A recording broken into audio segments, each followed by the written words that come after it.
dalam pemuritan kontekstual melalui CBC dan KTBK, kelompok tumbuh bersama kontekstual atau kontekstual Bible Group, sering ditanyakan komponen-komponen yang harus dikerjakan di dalam pemuritan kontekstual itu apa saja.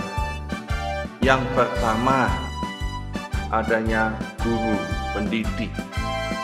Siapa yang ada di kelompok KTBK ini sebagai pendidik? Yang kedua, muridnya. Dalam kelompok pemuritan KTBK, CBC, siapa saja murid yang masuk di dalam kelompok ini? Yang ketiga, materinya. Materi utama di pemuritan kontekstual. Dan yang keempat, metodenya. Metode pemuritan kontekstual yang bagaimana.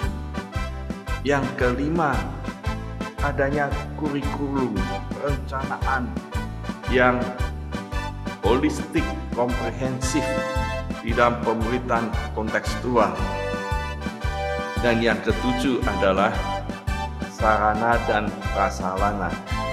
Komponen-komponen pemuritan kontekstual sebenarnya sudah umum ada di dalam komponen-komponen pembelajaran, dan yang khusus di dalam pemuritan kontekstual, semua komponen ini selalu berpusat menteladani Yesus Kristus, mencontoh apa yang Tuhan Yesus lakukan di dalam mendidik para muridnya selama 3 tahun mengikuti Tuhan Yesus, mulai dari Petrus dan kawan-kawan.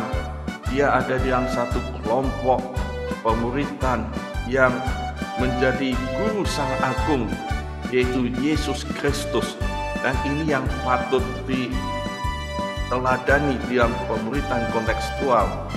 Dan murid-murid ini jelas dia mengikut Yesus dengan komit, dengan kesungguhan hati, dengan iman kepada Yesus Kristus.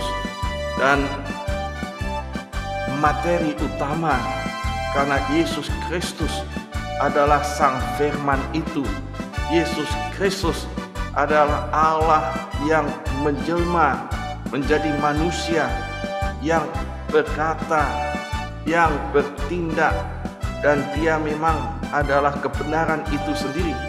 Jadi materinya jelas, yaitu apa yang diucapkan Yesus yang telah tertulis di dalam Alkitab, dan apa yang ada di dalam kurikulumnya. Kurikulumnya seperti yang didesain oleh Roh Kudus dari Kejadian sampai Wahyu. Dan kelompok tumbuh bersama kontekstual CBC, kontekstual Bible Group, selalu melihat yang sesuai dengan kurikulum Alkitab seperti yang Tuhan Yesus perintahkan.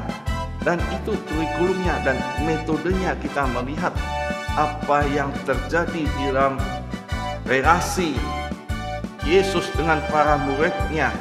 Dia mengajar, mendiskusikan, dan selalu berbicara tentang konteks-konteks yang sedang dibutuhkan. Dan ini yang ada di dalam pemuritan kontekstual.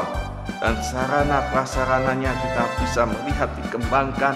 Yang jelas Roh Kudus senantiasa membimbing orang-orang menjadi murid Kristus. Tuhan Yesus memberkati.